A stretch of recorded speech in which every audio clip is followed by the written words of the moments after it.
So yeah, hi. This is Dick Schwartz again, and my goal in this talk is to introduce IFS to those of you who are not familiar with it, who are joining our course, my course with Locke, and also to refresh those of you who are familiar with it. And so I'll be going over some of the basics and with an emphasis on how it applies to these spiritual traditions, meditation, contemplative traditions, and also to what I'm calling the self. So this process for me goes back to the early 1980s, actually, when I was a young punk kind of graduate of a doctoral program in marital and family therapy, and was one of those obnoxious family therapists who thought we'd discovered the Holy Grail, and that people who were mucking around in this intrapsychic world were missing the boat because we could change all that simply by reorganizing external relationships. And decided to prove that by doing an outcome study with bulimia, actually, when it was just coming out as a syndrome back then. And with a colleague named Mary Jo Barrett, gathered together 30 bulimic kids and their families and found that we could reorganize the families just the way the book said to do it, and still, at least some of my clients didn't realize they'd been cured, and they kept binging and purging. So out of frustration, I began asking why, what was happening inside of them, and they basically taught this to me, and they started talking about these different parts. They would say things like, when I screw up somehow, this critic attacks me and calls me these brutal names. And then that brings up another part of me that's totally young and empty and bereft and lonely and desperate. And that feeling is so scary that almost to the rescue comes the binge and turns me into a kind of unfeeling eating machine. But the act of the binge brings back the critic, who's now calling me a pig on top of the other names.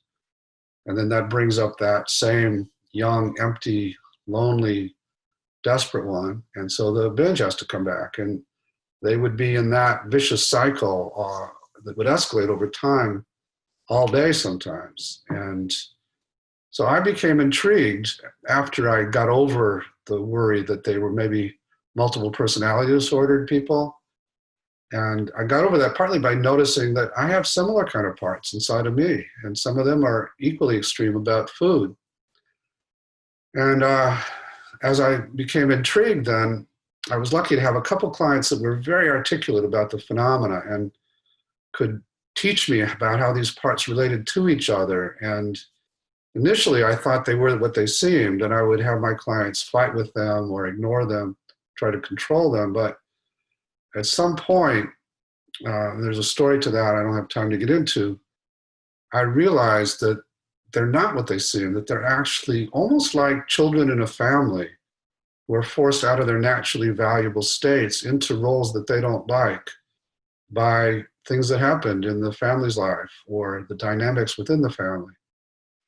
That they are trying their best to keep us safe.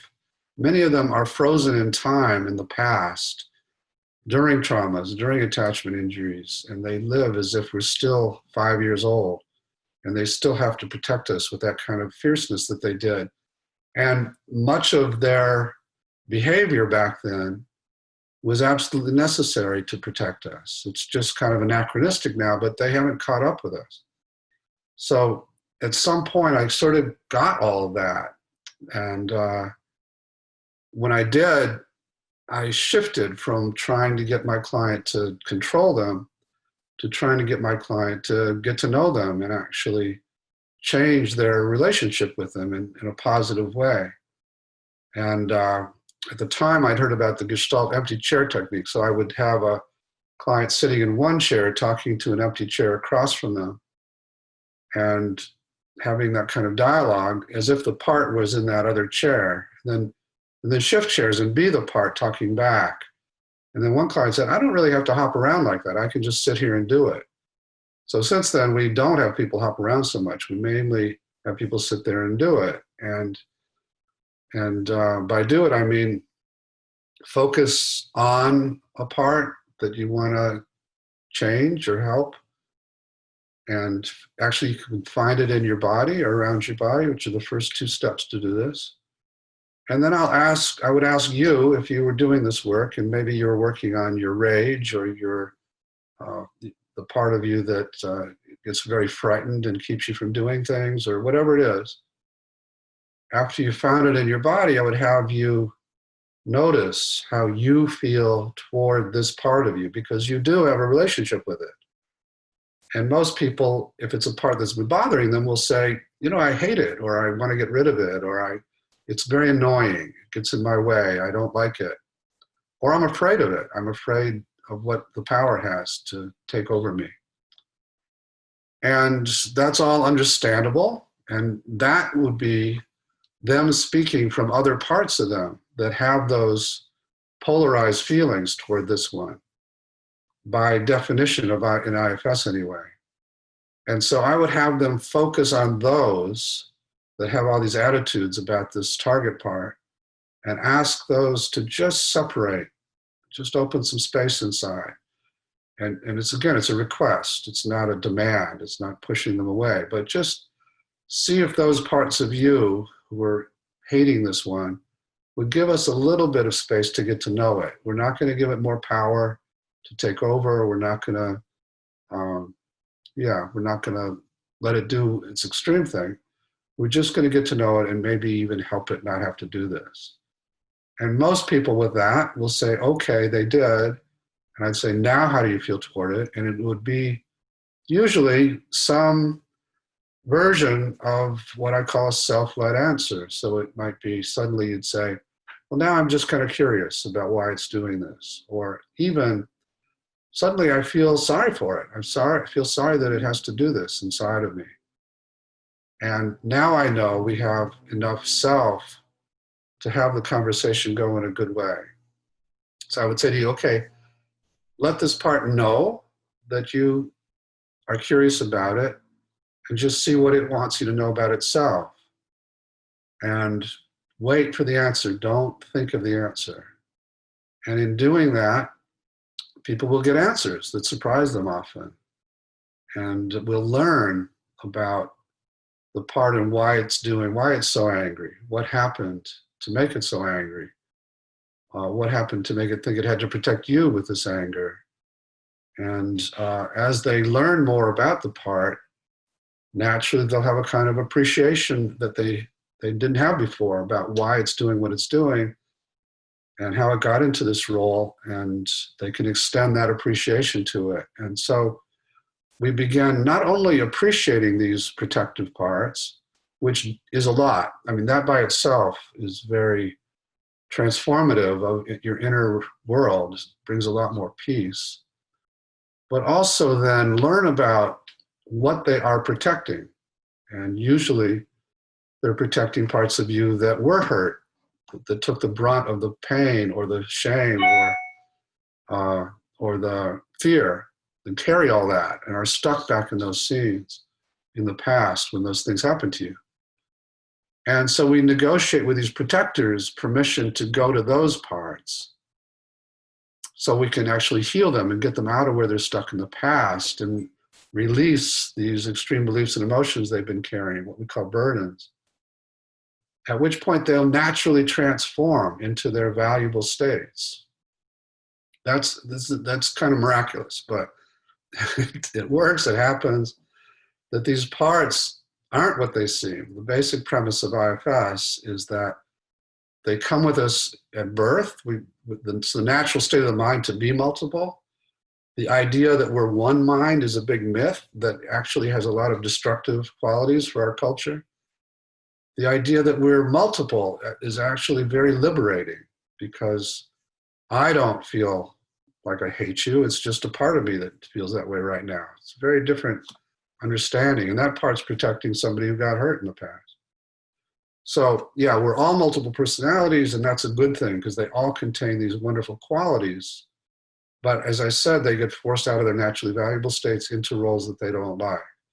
So in this process I just described, we're beginning to get to know them as little beings or personalities or even their humanness inside, showing them compassion. And just like an external person who finally gets some compassion, they generally react very well and are willing to talk about what happened in the past and who they're protecting and so on.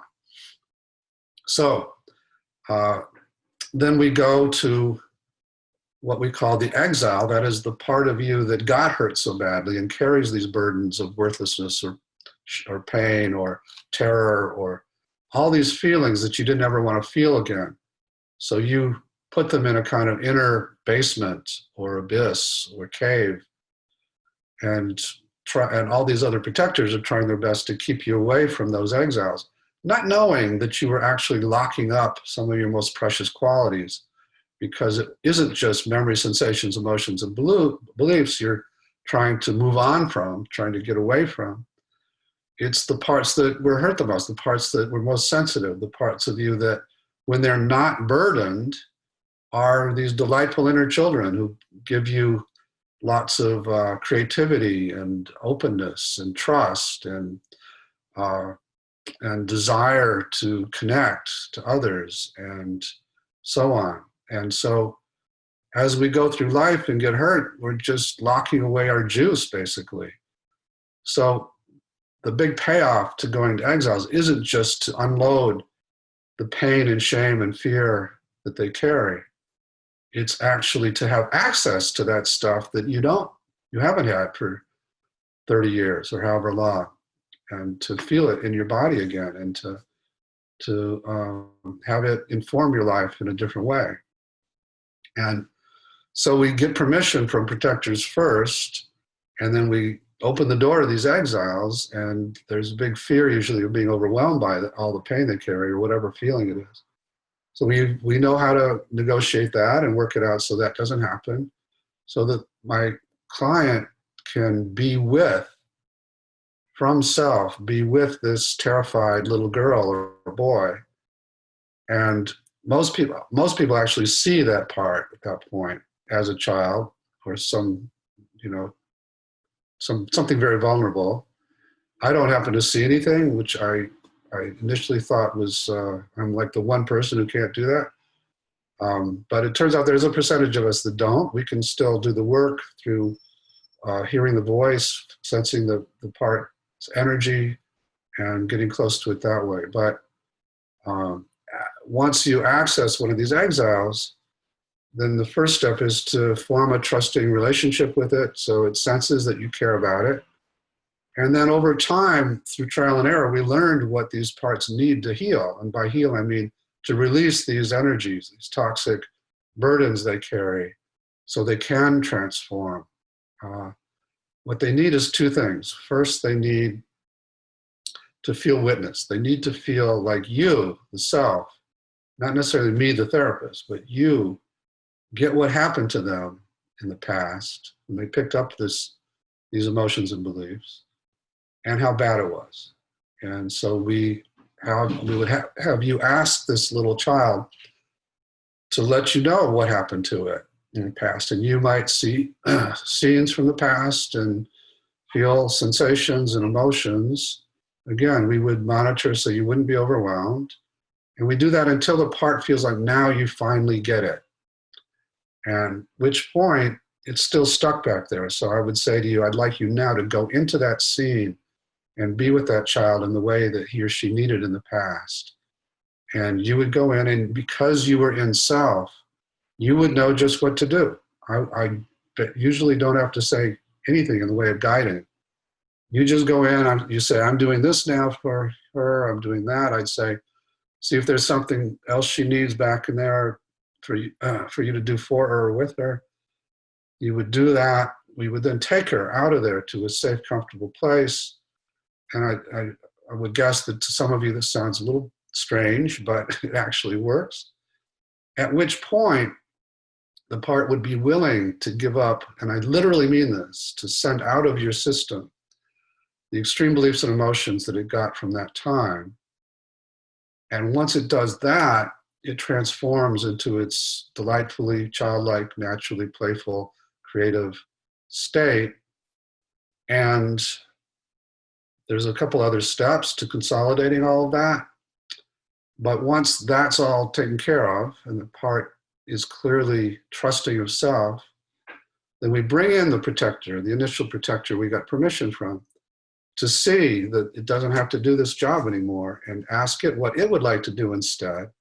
And sometimes it needs to unburden too first.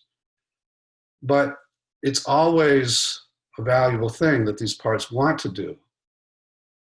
Often it's the exact opposite of what they've been doing, oddly enough. And so we then foster that. We help the part into its new role. And then there's a process of checking in on these two for the next month or so every day as part of your meditation. Just see how they're doing, maintain the work. And if you do all of that, then this big change actually sticks.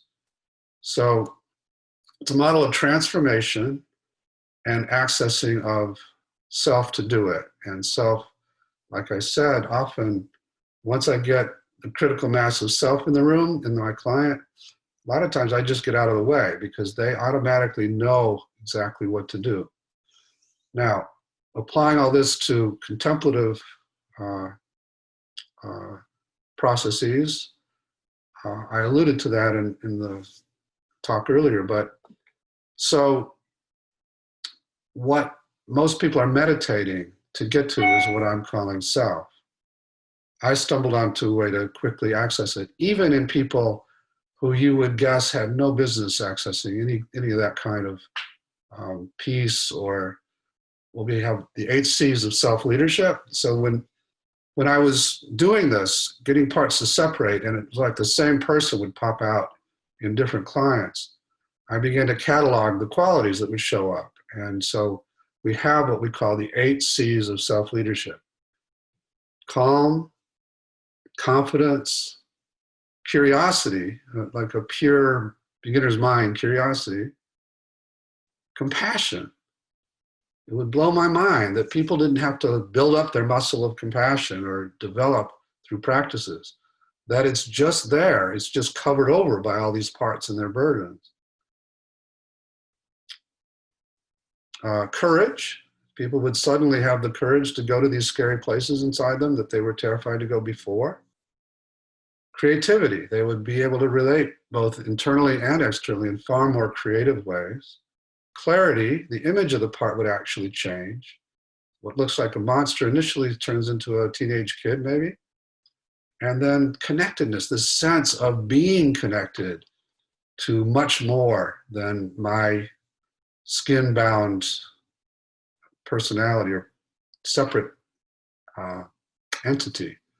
The sense of being much more connected, which again breeds compassion, because if I'm connected, then I really want to help everything that's hurting, and a sense of a desire to connect to the self in my parts, to the self in each other.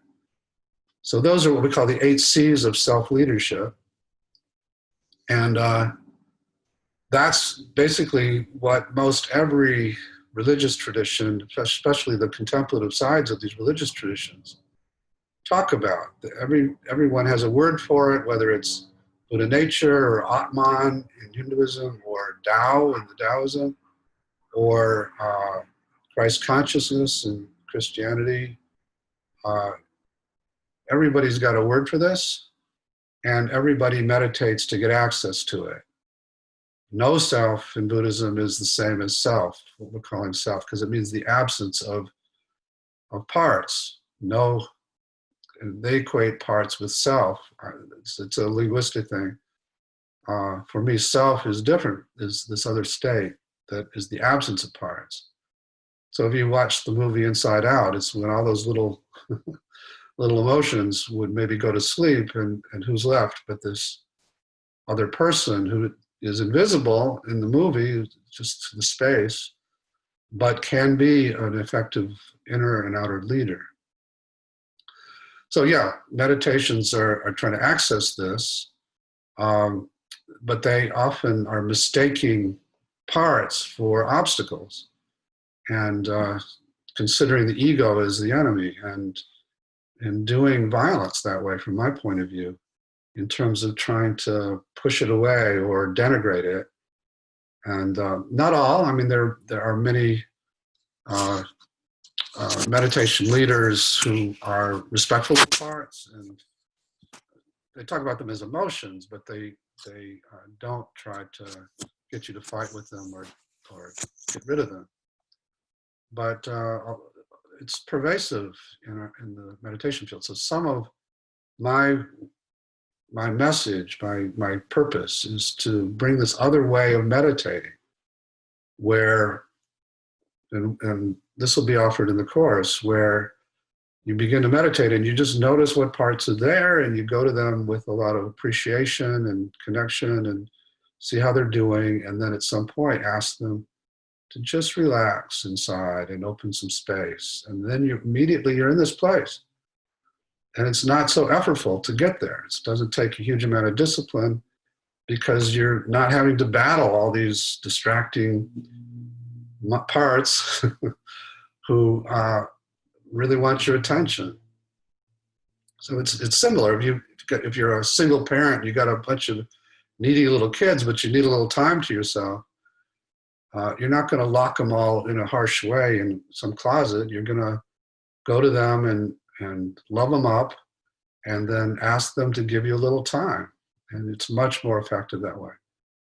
So anyway, let me just think if there's anything else that I need to cover for you to have the basics from here. Again, self, I find, even in people that have horrific diagnoses, have had horrible, horrible childhoods. I've spent 20 years using this model with what's called complex trauma. So people who diagnosed with borderline personality disorder or schizophrenia or all these really heavy duty things. People are horribly suicidal. People who, if you ask them about self, would say, there's nobody inside of me like that. And yeah, as we got parts to open space, boom, that same person would come out in them that comes out in all my lesser garden variety kinds of clients.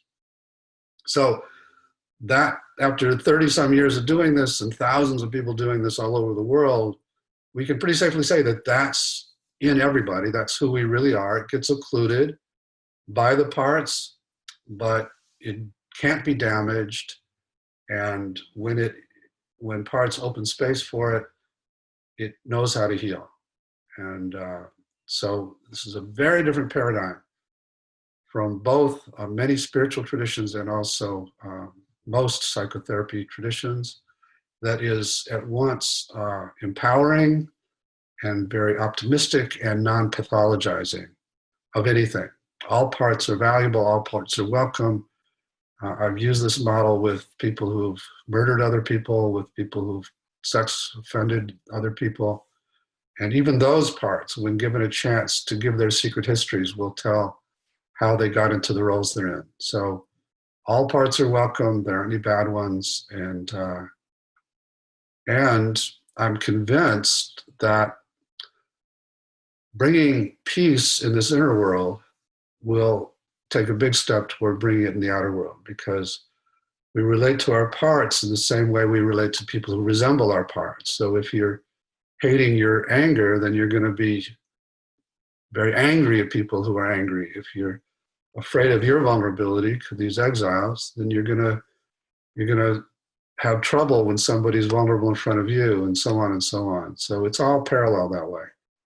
And IFS is a way to make both your inner relationships and your external relationships much more loving and harmonious and compassionate. So I think with that, I'll stop, and I'll see you in the course.